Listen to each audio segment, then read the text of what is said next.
কে বা কাহারা, সে যত বড়ই মাতব্বর হোক, যত বড়ই নেতা হোক, তার পিছনে যতই প্রধান থাক বা পঞ্চায়েত সমিতি থাক বা জেলা পরিষদের কোনো মেম্বার থাক বা কোনো এমএলএ থাক, শুধু মুখ্যমন্ত্রী বলেছেন যে এই আবাসন প্রকল্পের বাড়ির টাকা পেতে কোনো তৃণমূল স্তরের জনপ্রতিনিধিরা যদি টাকার ডিমান্ড করে, অর্থাৎ টাকা চায়, তাহলে যথাযোগ্য জায়গায় জেলা শাসক আছে, ব্লকের বিডিওরা আছে, আমরা এমএলএরা রয়েছি, আমাদের কাছে অভিযোগ পেলেই আমরা কিন্তু এটা কড়া হাতে ব্যবস্থা নেব যে টাকা চাইবে।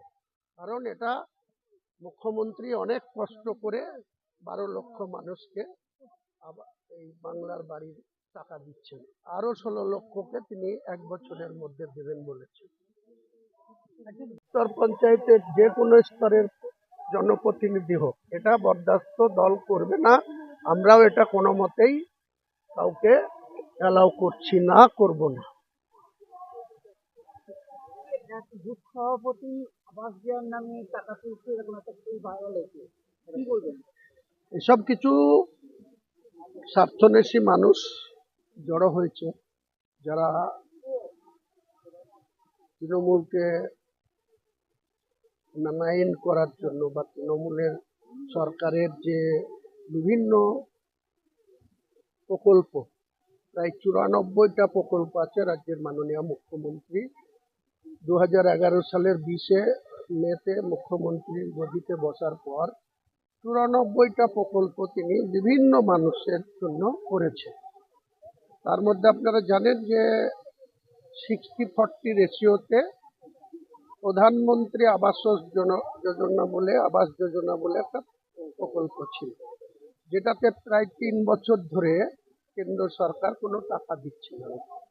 একটা ঘরের টাকাতে 60% কেন্দ্র সরকার দিত আর স্টেটের শেয়ার থাকতো 40%।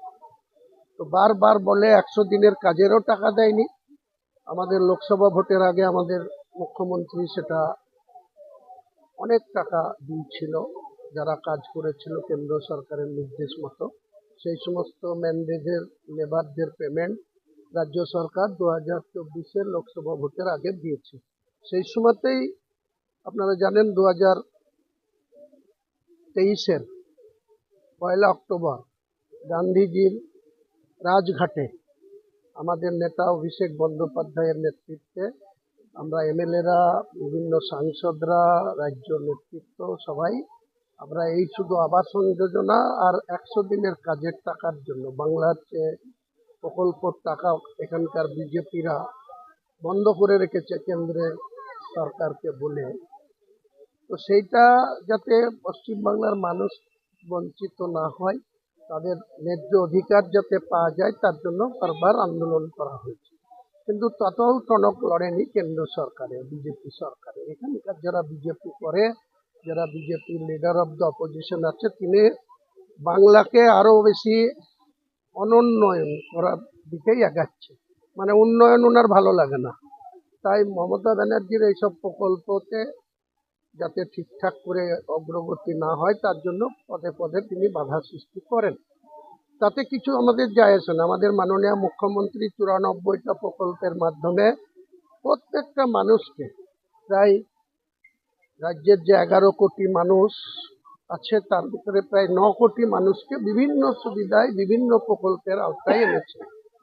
তো আবাসন প্রকল্পটা এখন বাংলার বাড়ি হয়েছে, যেহেতু কেন্দ্র সরকার কোনো টাকা দিচ্ছে না, কাজে রাজ্য সরকারের কোষাগার থেকে 100 দিনের কাজের ম্যান্ডেটের টাকা দেওয়া হয়েছে, ম্যান্ডেটদের লেবারদের টাকা দেওয়া হয়েছে।